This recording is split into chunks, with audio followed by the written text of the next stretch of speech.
Long, long ago, in a land where the sun rose like a golden drum and the stars sang to the rivers, there was a famous market called Mafuta Square. People came from everywhere, bringing beads, cloth, spices, and stories. But one person was loved more than all. Her name was Mama Kalinda.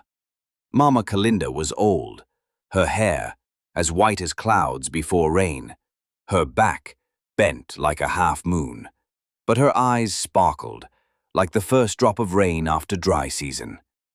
Every morning before the rooster's call, she came to the market, carrying a big black cooking pot.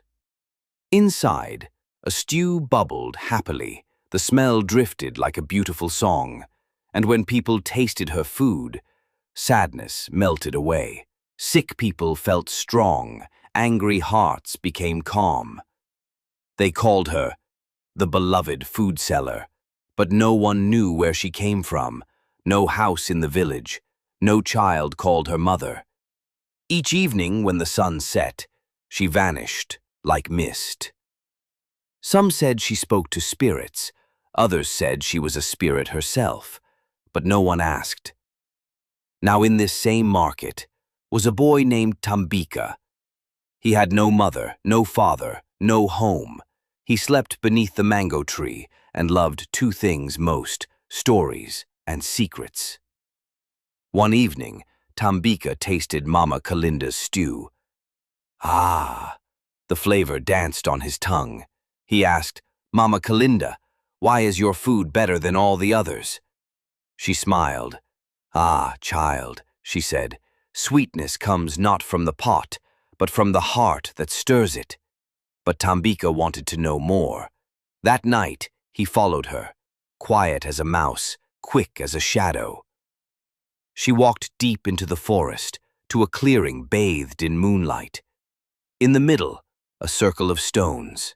There, Mama Kalinda spoke old words, words older than trees, and from the shadows, figures appeared.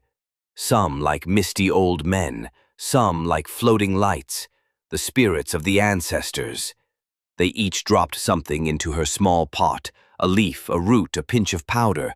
Then, Mama Kalinda opened a tiny bottle, poured one drop, and whispered a prayer. Tambika's heart raced. That was her secret. The next night, Tambika stole the bottle. He ran to the greedy market chiefs. They poured it into their own food, but when people ate, they fell into a deep sleep, faces pale, eyes strange. The trees wept, the animals howled, and the sky turned dark. Mama Kalinda returned. She saw what had happened. She called the spirits. Tambika confessed through tears. "I took the bottle. I am sorry." The spirits gave him a choice: carry restless spirits for 1,000 nights, or go on a long, dangerous journey to find the root. The spirit was touched. "Let him take the root." Tambika returned. Mama Kalinda made a stew with the root, and salt from the old seas, and herbs from forgotten valleys. The people awoke. The land healed. The greedy market chiefs were punished, turned into wandering storytellers, forever telling the tale of their greed.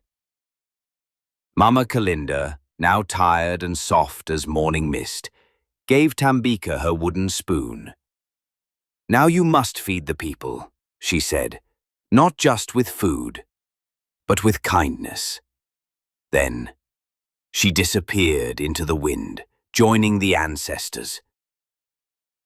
Tambika became the new beloved food seller.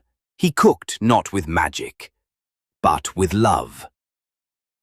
And so, dear listeners, the lesson is this: never let greed rule your heart.